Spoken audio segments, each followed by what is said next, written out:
Sophie decided to spend what she had coined her crone years high in the mountains in a tiny cottage.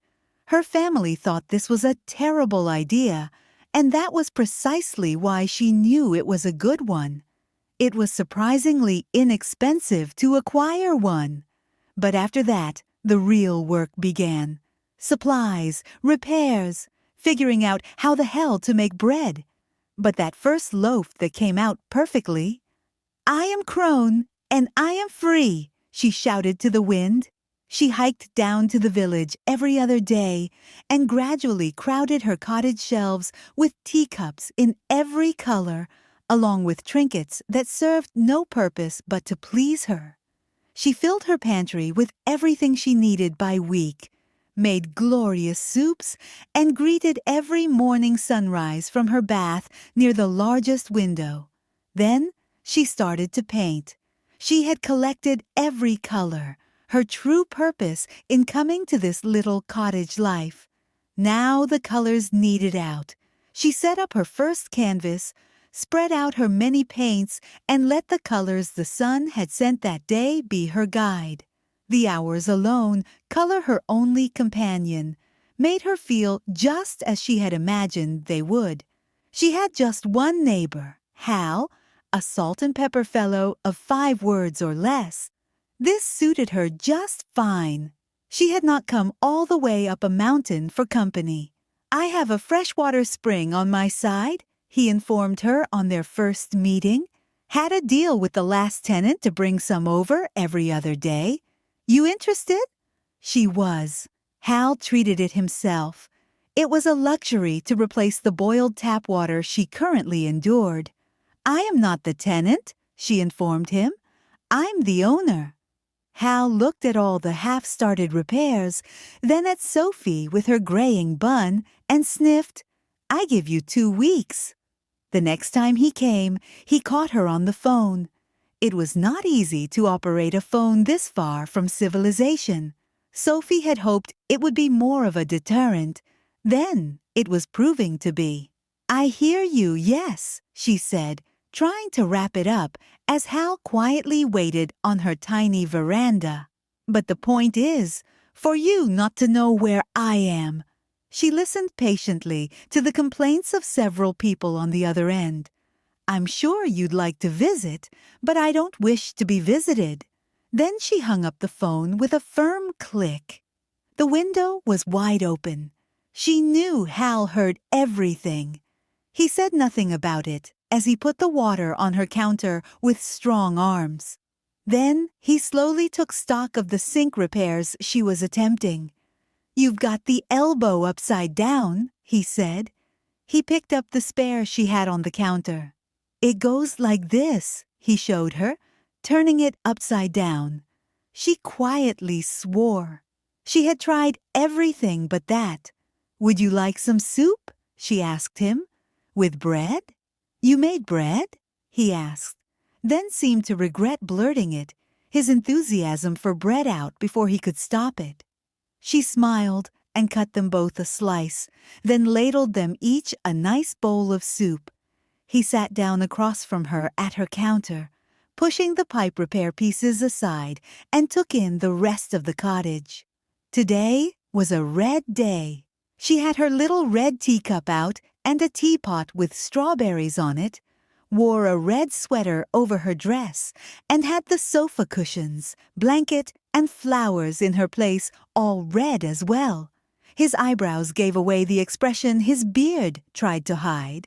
"Is it always going to be red now?" Sophie laughed. "No, just today." "What will tomorrow be?" "I let the sunrise decide," she told him. Those eyebrows lifted. "Free to change colors," she murmured into her red teacup. "Do you ever change yours?" He gave a huff of almost laughter. "A source of complaint in my previous life was that I never do. I am as you see me, and nothing more." Sophie studied his colors as he trekked the narrow, winding path away from her cottage and back to his. Hal was firm, solid, forest neutrals, as solitary as the trees around him, and as plain as the stone. The way he belonged to the mountain made him peaceful to be around. That was his color, she decided. His color was peace. Soon the cottage was crowded with paintings, teacups and skies, flowers and trees, pies and bread. Sophie painted everything, every treasure the mountain and her life here brought her. The steam from a good cuppa, the clouds after a storm, the little vines on the rock face of the mountain. Hal stayed every other day for lunch, sometimes reading a book while she painted. He wore green on a green day some weeks later and laughed in delight. "Well, looky here, I match the day, do I?" Sophie shook her head at him as she ladled soup into 2 green bowls. "Why are you up here?" he asked her as they ate. "There's a lot of places a person could escape to," he added cautiously. He didn't ask much, honestly. His comfortable silences had come to be one of her mountain treasures. They shifted color to match whatever day she found herself in. That peace, a neutral, that belonged to every color. "Back home, I lived in grays," she said simply. "And not just around my family. Being crowded, it doesn't suit me. Up here, I can be every color, as often as I please." Hal said nothing to this, but invited her to hike around to his side sometime and watch the sunset. His cottage was very like him, stoic and minimal, with a solid wood veranda looking out to the horizon, the woodwork all done by hand. He fussed and cursed as he walked her back around through the dark. "Don't push it. Sophie, mind the edge. For Christ's sakes, it's dark. Sophie." And Sophie realized she had made a friend. Her mountain life was all very peaceful, until the day she took some of her paintings into town to see if anyone wanted them. They turned out to be quite popular, and she returned to the cottage empty-handed, thrilled to tell Hal her cherished hobby had given her some pocket money and brought a little joy. But the next day, Deidre Green hiked all the way up the mountain from the village, holding one of Sophie's paintings of a teacup, and banged down the door to be let in. She barged in, ignoring Hal's, "Only you would think it's your right to be let in, Deidre Green," and propped the painting in a chair. "Watch this," Deidre declared. Then she reached her hand into the painting and retrieved the cup of tea, pulling it out steaming and very real.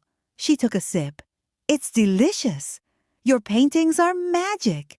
The idea of magic had always delighted Sophie, but she had never seen any real magic of her own, just the suggestion of it in beautiful things. This irrefutable proof was absolutely wild. The magic seemed to last as long as the paintings did. Sophie was inundated with requests. Gorgeous beaches, stunning ballrooms, highly specific cakes, jewelry, clothes. The villagers wanted it all. Hal watched her paint until she was exhausted, and his grump since the discovery of her magic intensified. "They can wait, Sophie," he growled. One particularly bad day, when an unexpected downpour set her back on her latest beach painting before she hurried it inside. "Don't lose your joy of it." She burned a soup and ruined a bread and forgot to pick a new color one morning. She was quite flush with cash, which was unexpected.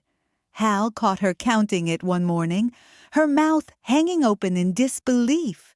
"Oh, well, counting up your earnings, are you?" he barked. "I suppose you will head off to be rich and famous now with your new gift." Sophie gaped at him in surprise. "What on earth? Number, I thought I might improve the pipes, though. Get some reliable plumbing at last. Improve that big window I love." "You can't be serious," he scoffed. "Are you saying you'd miss me?" she teased. "I said no such thing." But he had. He had. Sophie gave him a sidelong look. "Why haven't you asked me for a painting?" "Why haven't you made yourself a painting?" he countered. Sophie sat back in her chair. The real art is being here, she said. I want the real thing, not an imitation of it. Hal hesitated, his steaming coffee in his hands. He rarely hesitated about anything. That's why I'm up here, he said quietly. I want the real things, not the imitations. That understanding, Sophie realized, was a treasure she didn't know she needed. The next day, she finally caught up with her long list of commissions. She flopped down on her sofa, yellow, everything today, and took a nap. When Hal hiked over, she had no lunch ready, but he surprised her with a travel container of piping hot stew. I'm no chef, he warned, but I had a feeling you wouldn't cook today. You had what? 15 left? She nodded, exhausted. I'm taking a break, she said. Actually, a full hiatus, possibly retirement. Good. She waited until the stew was cleaned away, and their cherished, comfortable silence had soothed all her nerves. Hal often brought a book. His cottage was full of them. They were his treasures. He was reading one now, his glasses low on his nose, his feet on her coffee table. I made you one, she said. Made me what? A painting. He looked startled. Why? I want you to have this one. You shouldn't have, he said gruffly, his beard hiding his real feelings. It's a bit big. I can help you carry it home if you like. She walked out with it and watched him study it long and hard. Is this a joke? He asked. It is not, she confirmed. Sophie, it's blank. It's not blank. There are no colors, he said. Is that how you think of me? I want you to hang it up when you get home, she said. He looked very offended, snatched it from her hands. Fine. He accepted no help carrying it awkwardly the long hike back around to his cottage, and all Sophie could do was wait and hope. The time passed. That was Hal's usual hike home. Sophie went to the little hall between her rooms, where she had hung a matching canvas to the one she gifted Hal. She waited and waited. Finally, the canvas shifted, just as she'd hoped it would when she painted it. A moment later, Hal was staring back at her through the painting, as though a door had opened between their cottages, as easily as if they were a room apart. Sophie grinned. You didn't? Hal gasped. I did, she confirmed. Now you can come whenever you like. Watch the sunrise and the sunset. Match whatever color takes my fancy. If you want to, she finished uncertainly. Maybe she'd gone too far. But Hal's face slowly bloomed into a delight his beard could not hide. She had made more than a friend.